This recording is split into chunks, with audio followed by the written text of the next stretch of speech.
Hi guys, welcome to G Plus Star channel. உங்களை அன்புடன் வரவேற்கிறது. This video sponsored by Buymote. Buymote பற்றி மேலும் தெரிஞ்சுக்கொள்ள நம்மளுடைய வீடியோ டிஸ்கிரிப்ஷனில் போயிட்டு பாருங்கள், பார்த்து தெரிஞ்சுக்கோங்க. வாங்க வீடியோக்குள்ளே போகலாம். மதுரை சுதந்திரம் அடைவதற்கு 2 ஆண்டுகளுக்கு முன்னால் 1945ஆம் ஆண்டு எடுக்கப்பட்ட காணொளி காட்சி. இங்கிலாந்தை சேர்ந்த எல்லிசார் டங்கன் என்பவரால் பதிவு செய்யப்பட்ட இந்த காட்சிகள் மதுரை மீனாட்சி அம்மனின் வெளிப்புற தோற்றம், எந்தவிதமான ஆக்கிரமிப்புகளும் இல்லாத வெளிப்புற சுற்றுச்சுவரை பார்க்கலாம். கோபுரத்தின் வர்ணங்கள் பூசப்படாமல் பழமையடைந்திருக்கக்கூடிய நிலைமையும் நாம் காணலாம். வண்டி வாகனங்களற்ற சாலைகள், ஆடை அலங்காரங்கள் ஆபரணங்கள் இல்லாத எளிமையான மனிதர்கள் கோயிலை சுற்றி வருவதை காணலாம். கோயிலின் தெப்பக்குளம் அன்றாட வாழ்வியலுக்கு பயன்படுவதையும் இந்த காணொளி மூலம் நாம் உணரலாம். சுமார் 75 ஆண்டுகளுக்கு முன்னால் உள்ள மதுரையை இன்றளவும் நாம் நினைத்து கூட பார்க்க முடியாது.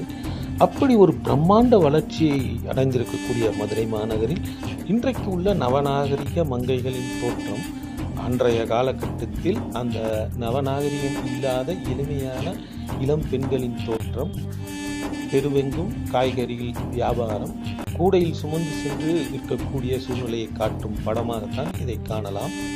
பெண்கள் பெரும்பாலும் ஜாக்கெட் அணியாத சூழ்நிலையில் தான் இப்படத்தில் தென்படுகிறார்கள். வேட்டி சட்டையுடனும் ஏதோ ஒரு கிழிந்த உடைகளுடன் தான் அந்த சிறுமிகள் இருப்பதை நாம் இங்கே காண முடியும். மதுரையின் முக்கிய அடையாளமாக திகழக்கூடிய வைகை ஆற்று பாலம், அந்த பாலத்தை ஒட்டியுள்ள தரைப்பாலம், தண்ணீர் தரைப்பாலத்திற்கு மேல் மிதந்து செல்வதையும், மக்கள் அங்கங்கே ஆடு மாடுகளை ஓட்டிச் சென்று மீன்பிடி விஷயங்களும் நடப்பதை நாம் இங்கே காணலாம். தண்ணீர் மிகுந்து ஓடும் வைகை நதியை இன்று காண்பது எவ்வளவு பெரிய அரிதான காரியமாக தான் இருக்கிறது. ஆனால் அந்த அளவில் தண்ணீர் பாய்ந்து ஓடும் இந்த வைகை நதியில் சர்வசாதாரணமாக ஏழை கிராமத்து மக்கள் தங்கள் உணவிற்காக மீனை பிடித்து செல்லும் காட்சியையும் படமாக்கியிருக்கிறார் எல்லிசார் டங்கன் எனக்கூடிய இங்கிலாந்து நாட்டைச் சேர்ந்த புகைப்படக் கலைஞர். அன்றைய காலகட்டத்து சிறுமியரும் பெரும்பாலும் ஜாக்கெட் அணியாமலேயே உடையை உடுத்தி இருக்கிறார்கள்.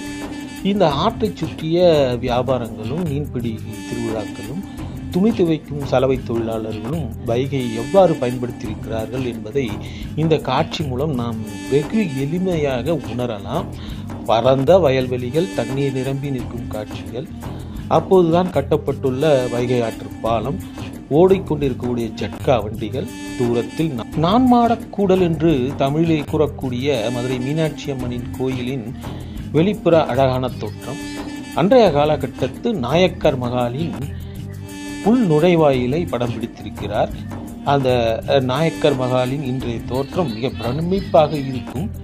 ஆனால் அன்றைய காலகட்டத்தில் சற்று பொலிவு இல்லாத சூழ்நிலையில் காணப்படுவதையும் நாம் இங்கே காணலாம். பராமரிப்பு கொஞ்சம் அற்ற நிலைமையிலும் இவ்வாறே உள்ளதாகவும் இந்த புகைப்பட காட்சி மூலம் நாம் தெரிந்து கொள்ளலாம். நாயக்கர் மகாலின் தோற்றம் இன்று மிக பிரம்மாண்டமாக மதுரையை பொலிவுடன் காண செய்கின்றன.